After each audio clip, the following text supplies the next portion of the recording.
Welcome to another episode of The Brand Called You, a podcast and podcast show that brings you leadership lessons, knowledge, experience, and wisdom from thousands of successful individuals from around the world.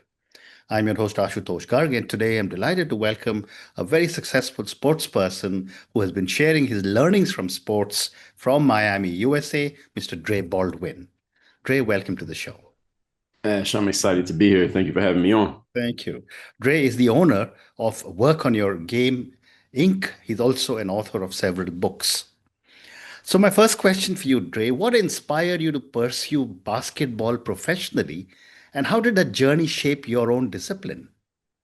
Well, it started with the fact that I just like to play basketball. I played sports, Okay. all my life growing up. Finally got around to basketball around age 14. Mm. And I wanted to make it as an athlete because as a kid, when you're growing up, especially where I come from, you want to be an athlete or an entertainer, right? So Correct. you would be nowadays the kids want to be YouTubers and streamers, but back then we wanted to be athletes or movie stars, rappers, dancers, something like that. So Yeah. I happened to be in sports. So I said, Mm. hey, what if I can make it as a pro? Now we Mm. know only about one in a million actually gets that chance and actually makes it. I was Yeah. able to make it happen. And the other part of your question was, what was the discipline? Yeah. What was the other question? How did your journey shape your discipline?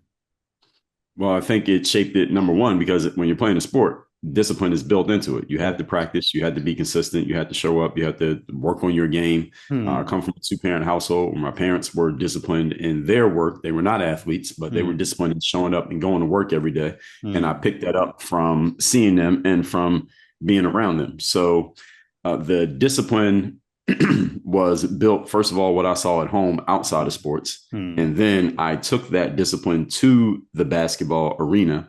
And I noticed that the discipline that I kept executing in basketball was slowly helping me become a better basketball player. Hmm. So as that worked and I became a collegiate player, then a professional player, and I saw that it was working.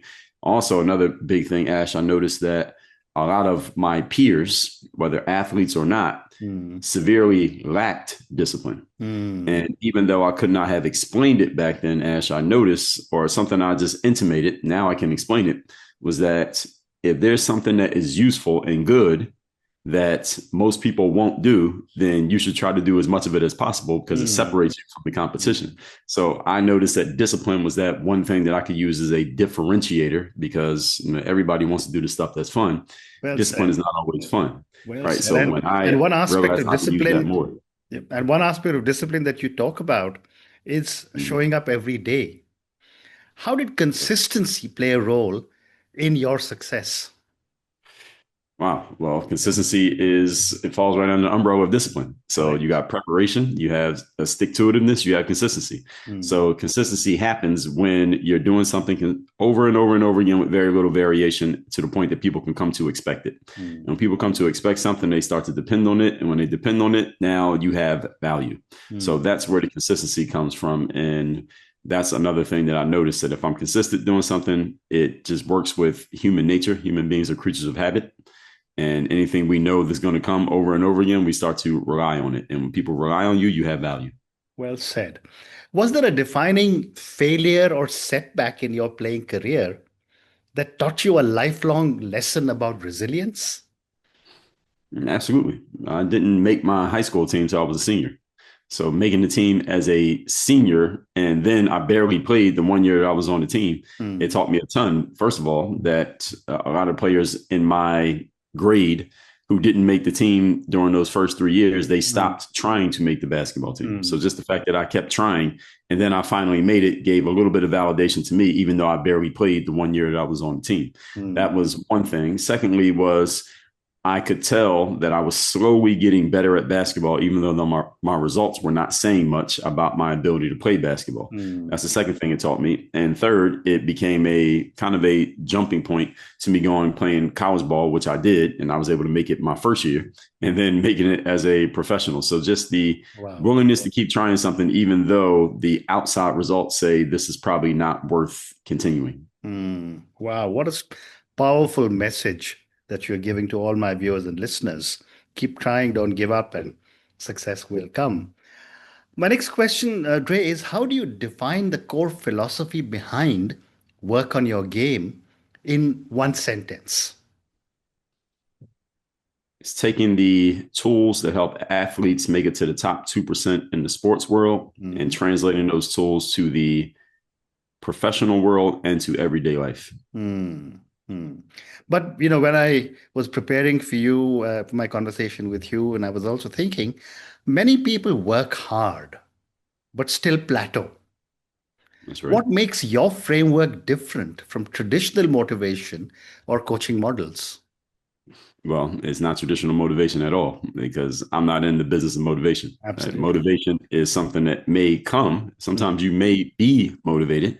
And sometimes I put out a bunch of videos that I call the weekly motivation because people understand the concept. But motivation is for eighth graders. Motivation is for children. Professionals had to show up because you're a professional, and discipline takes over where motivation drops off. Correct. And discipline is a byproduct of structure and a byproduct of having the proper systems. What Work on Your Game is all about is putting the structure and the systems in place so that you produce consistently, even when you don't feel like producing, because the system doesn't allow you to do anything less. And the signal is what people see in the outside, all these things that we're talking about here. So how this differs from traditional coaching is that I'm not here to motivate a professional. I'm looking for those who are already, quote unquote, motivated. Correct. People who know that they want to go to a higher level. They've already performed at a certain way, and they know there's more that they can do, and they're looking for that. So really, I'm looking for the ambitious, the top 2%. Yeah. And those people want coaching. They don't need it. They want it. Correct. Because they know the level that they want to get to, and they know that there's an extra step there that they're missing.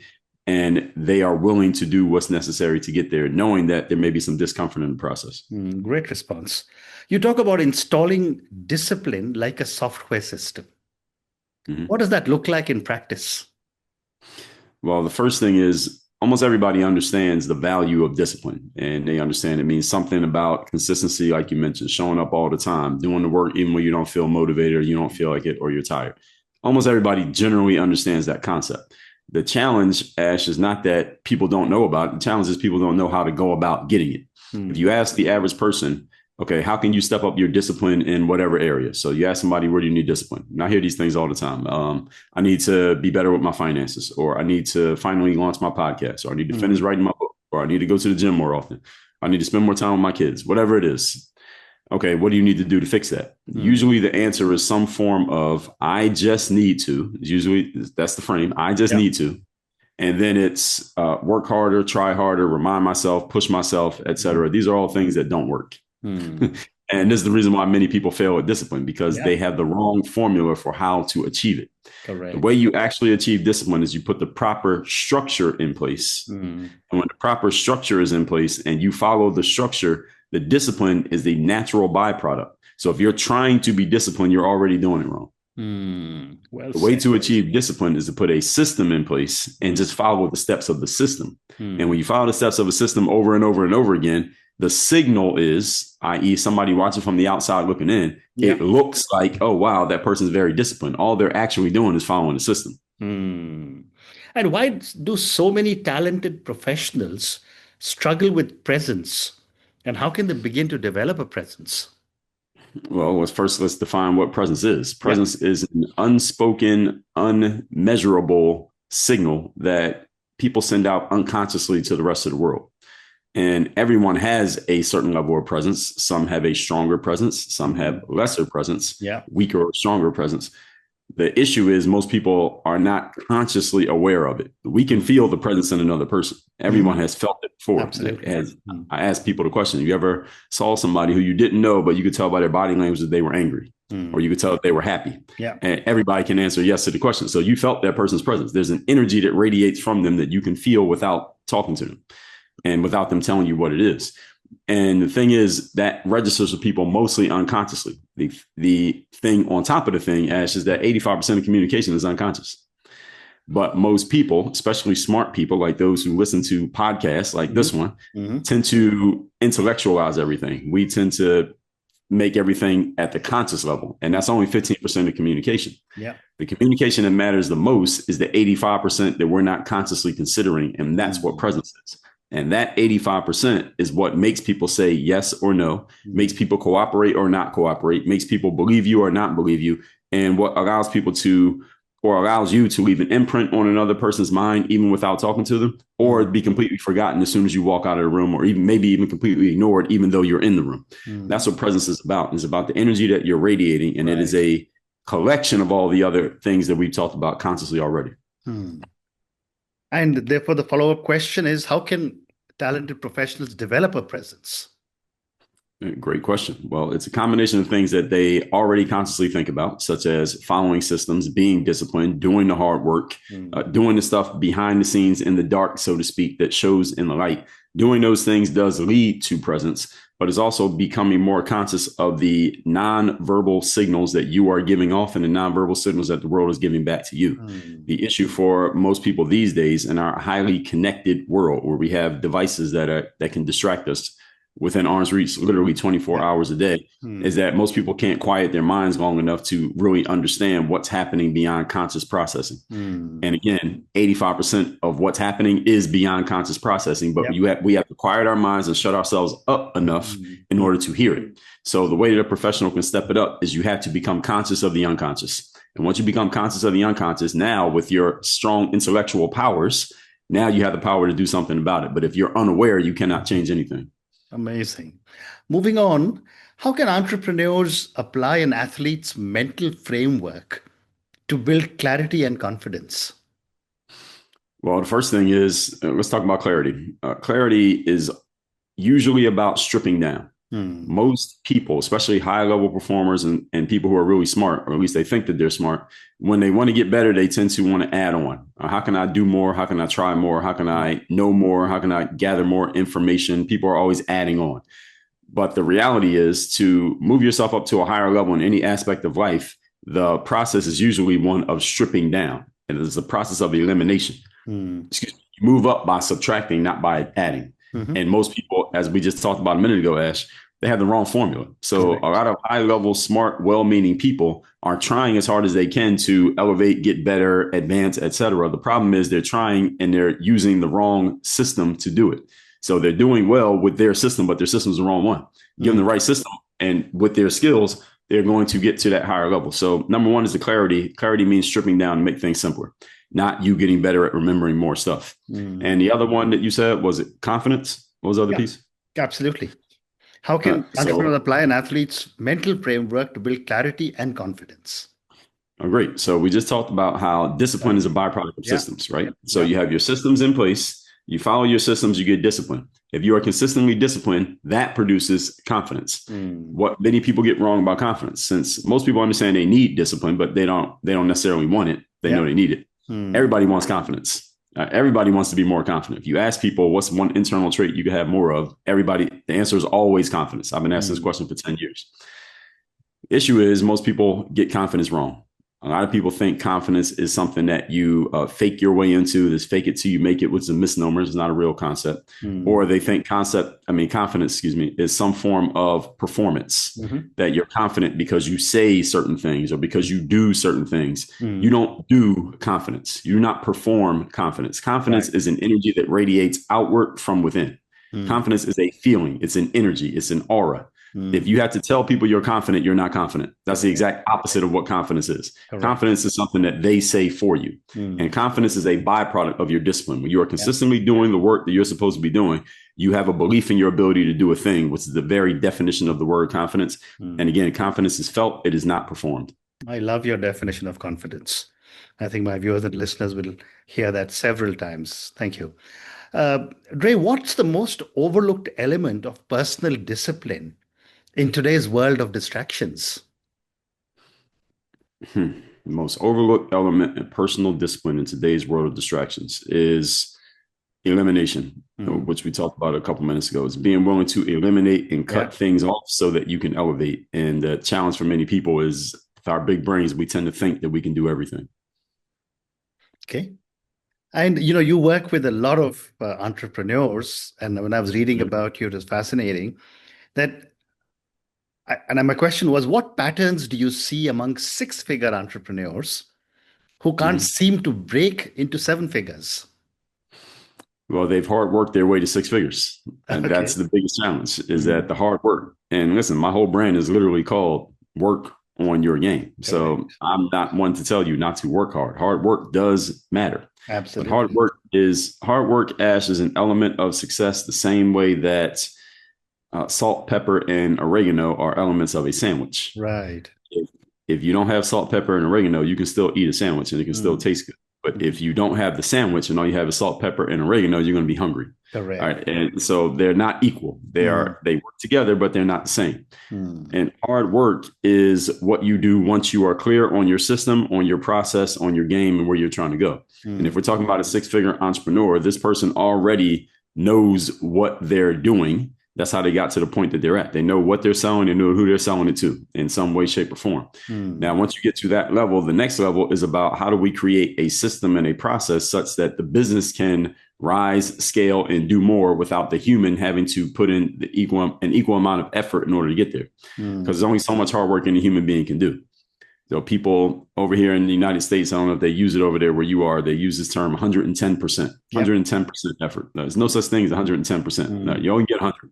The most you can do is 100. So Correct. if you're an entrepreneur and you give 100% effort to get to six figures, you can't give any more effort. You have no more. You're maxed out. So in Correct. order for your business to go to the next level, it must somehow, some way be able to do what it does without you giving more effort. The Correct. challenge for most entrepreneurs, especially when they run businesses that are based on their personal skills, Mm. i.e., a lawyer, an accountant, a Mm. coach, the Mm. skills is based on their knowledge and they just built it up because they're so smart and they're so good, is Mm. that it's hard for them to get out of the conditioning of, okay, well, every time I had a problem in the past, I just applied my knowledge and my effort and I solved it.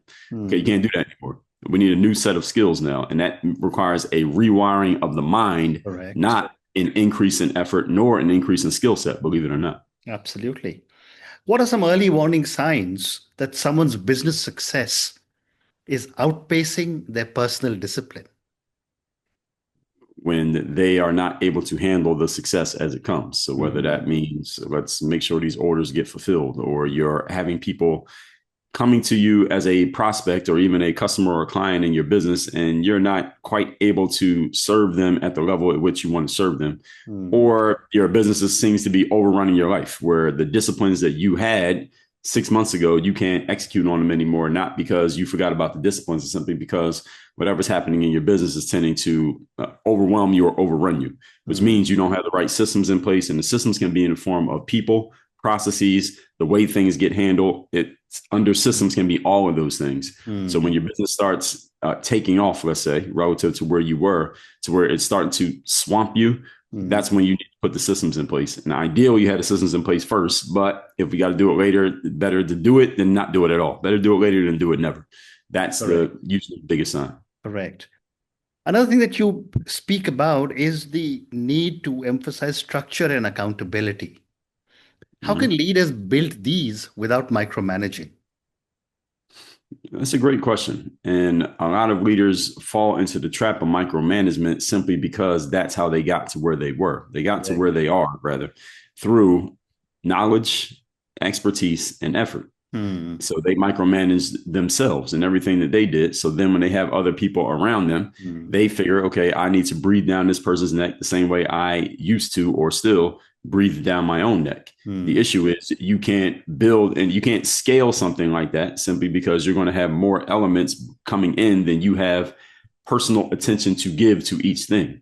So you Hmm. can't do that. What you need to do is create the systems, and the systems do the management for you. Hmm. So you want your system working harder than the person. If the person is working harder than the system, then the system is weak, or the system is ineffective, or you just have the wrong system. It could be a Hmm. combination of all three Hmm. or one of the three. Yeah. So to make sure that you're not micromanaging, the first thing is get people who are actually competent and Hmm. qualified and know their stuff. And then secondly, train them properly by having the right systems in place before they show up. And if Hmm. you don't have the systems in place when the people show up, then the training of your first person or few people should be a blueprint for the system of how you train the next person and the next person and the next person. So you don't have to do that with every single individual who comes in. Because again, Hmm. you can do that when you have three people working for you. You can't do it when Yeah. you have 30. All Yeah. right, what do you do then?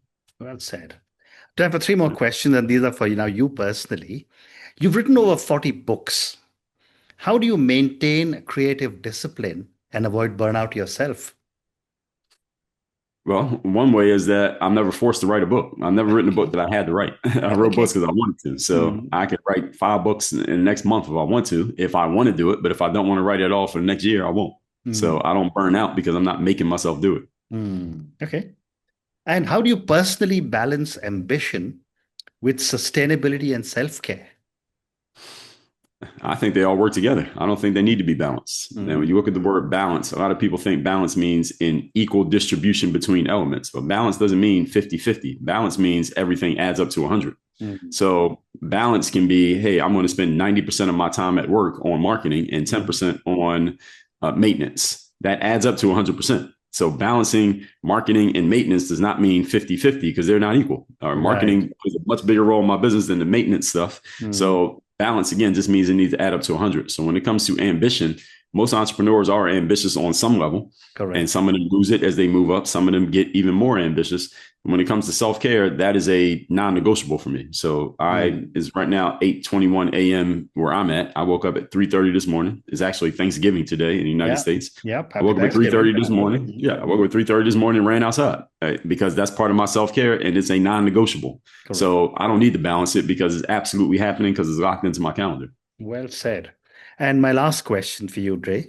What message would you want to leave listeners with about what it truly means to work on your game? What it truly means to work on your game is, first of all, understanding what game you're in. And a lot of people get misconstrued what game they're in. You have to know the game that you're actually in so that then you can ask the next question, which is how is this game played and how are the winners measured? Hmm. What specifically needs to happen for me to know that I've won the game, or for whoever makes the decisions to know that I've won this game and I'm the person that they need to be around. Third Hmm. thing is, what do I need to do in my preparation, training, and development so that I am best prepared to do the things that Hmm. help me win the game based on the answer that I just got from the previous question? And then how do I go out there and consistently perform in that way that I produce a desired result? Because when Hmm. you produce a desired result, you get the rewards that you want. And the rewards are attention, hugs, fans, followers, money, whatever it is that you want, Hmm. trophies, whatever it is you want in your life. So working on your game is a process of understanding the game. How do I win the game? How do I develop the game? How do I perform in the game? And Well then said. repeat it. Well said. And on that note, Dre, I just want to say what a fascinating conversation this one has been. I mean, I worked in the corporate sector for years, entrepreneur for many years, but listening to you about working on your game is so important, and you've encapsulated so many amazing thoughts so beautifully in the points that you gave to me and to my viewers and listeners. Thank you again for speaking to me. Happy Thanksgiving again, and all the very best to you. Ash, I appreciate you sharing your platform. Thank you for the opportunity. Thank you. Thank you for listening to the Brand Called You videocast and podcast, a platform that brings you knowledge, experience, and wisdom of hundreds of successful individuals from around the world. Do visit our website www.tbcy.in to watch and listen to the stories of many more individuals. You can also follow us on YouTube, Facebook, Instagram, and Twitter. Just search for the Brand Called You.